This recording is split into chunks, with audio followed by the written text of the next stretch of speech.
لڑائیاں ہوتی ہیں نا گھروں میں، اس کی وجہ خامد ہوتا ہے، بیوی نہیں ہوتی. یہ بات گھر جا کے بتانا کہ آج انہوں نے کہا. لڑائی کی وجہ کون ہوتا ہے؟ نہ بولو تسی، پر میں تے آنکھ ہی چھڑیا ہے، وہ تو ریکارڈ ہو گیا ہے.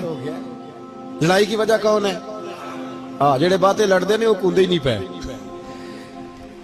وجہ کون بنتا ہے جی؟ کیوں بلا؟ اس لیے کہ نبی پاک صلی اللہ علیہ وسلم نے فرمایا عورت کی اگر آدھی ہے تو تیری تو پوری ہے نا. تو اس کا مطلب ہے لڑائی اگر بچ سکتی تھی تو مرد کی وجہ سے بچ سکتی تھی، گھر میں امن ہو سکتا تھا. کہتے ہیں جی یہ بڑی بیوقوف ہے، میری سنتی نہیں. تو میں نے کہا جو اس سے بحث کر رہا ہے وہ سیانا ہے؟ بولیں. جو بحث کر رہا ہے وہ عقل مند ہے؟ بندہ تو چلو تھا وہ دانشور شیکسپیئر، باتیں بعض اوقات اس کی کچھ ایسی ہیں، اس نے